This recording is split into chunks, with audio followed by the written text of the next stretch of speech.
세상에 복이 되는 사람들, 오늘은 팔복의 6번째 복에 대해서 함께 말씀을 나누겠습니다. 주님 말씀하십니다. 마음이 청결한 자는 복이 있다. 저가 하나님을 볼 것이다. 마음이 청결한 자. 마음이라는 것은 그 사람의 본질, 그 사람의 인격의 핵심, 그 중심을 가리키죠. 여러분, 생각과 마음의 경계를 명확하게 구분하실 수가 있습니까? 잘 생각을 해보십시오. 예수님께서 생각이 청결한 자는 복이 있나니 이렇게 말씀하지 않으셨잖아요. 마음이 청결한 자는 복이 있나니, 아무래도 우리의 마음이 인격의 핵심, 그 중심이기 때문에 그렇고요. 마음이 청결한 자는 이라는 말에 그 뒤집어 생각을 해보면 마음이 청결하지 못하다라는 것을 전제하죠. 이처럼 청결함의 중요성을 굉장히 중요하게 또 느끼고 있는 우리들이지만, 여러분, 2000년 전 당시에 예수님께서 이 말씀을 하셨을 때 유대인들, 특별히 바리새인들은 이 말씀에 굉장한 자부심을 느꼈을지 않을까 싶어요.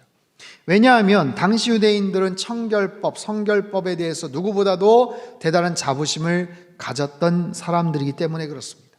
하지만 이들의 모습은 대부분 외향적이죠. 눈에 보이는 드러난 육체적인 행위나 어떤 드러난 그런 행위의 정결에 대한 관심을 갖고 있었어요. 하지만 예수님은 뭐라고 말씀하세요? 마음의 청결함을 얘기하시는 거예요. 마음의 청결함. 여러분, 겉으로 보여지는 모습의 외양의 청결함도 사실은 쉽지 않지만 마음을 청결하게 한다는 것은 더더욱 어렵습니다. 사랑하는 성도 여러분, 이 팔복의 말씀들은요, 세상적으로 볼 때 그렇게 매력적으로 보이지 않아요. 그리고 실천하기도 굉장히 어렵습니다. 하지만 여기에 담겨 있는 주님의 마음을 우리는 알아야 돼요. 여러분, 이것은 우리에게 부담을 주고 뭔가 고통을 주고 힘들게 하기 위해서 주시는 말씀이 아니라 정말로 우리가 이 땅에서 행복하게 살 수 있는 참 비결을 가르쳐 주시는 거예요. 주님은 우리를 사랑하고 계시는 줄 믿습니다. 그래서 우리가 진심으로 행복하게 살 수 있는 참 비결을 알려주셔요. 마음이 청결한 사람은 복이 있나니. 여러분, 마음이 청결한 사람은 불법을 행하지 않습니다. 마음이 청결한 사람은 감정에 의해서 이리저리 휙휙 움직이거나 흔들리지 않아요. 마음이 청결한 사람은 돈이나 이득에 따라서 우리의 삶을 그렇게 가지 않는다는 거예요. 마음이 청결한 사람, 무엇보다도 하나님이 정말로 원하시는 것이 무엇인지를 깨닫고 거기에 근거해서 움직이게 됩니다. 그러다 보니 실수나 사고를 치지 않게 되죠. 그러다 보니 악한 길이나 나쁜 길을 다 피해서 가게 되죠. 그러다 보니 불행한 결정들 하지 않게 되죠. 그래서 하나님이 이끄시는 가장 올바른 인생, 형통한 인생을 걸어가더라라는 거예요. 바라기는 여러분 모두 마음이 청결한 자가 되셔서 하나님의 뜻을 분별하는 행복한 인생의 소유자들 되시기를 축원합니다. 다만 그 거룩의 완성은 하나님에 의해서 이루어진다. 성령님의 도우심에 의해서 이루어진다.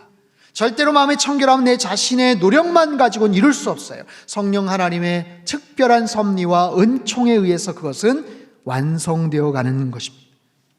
야고보 사도는 이렇게 말합니다. 하나님을 가까이 하라. 그리하면 너희를 가까이 하시리라.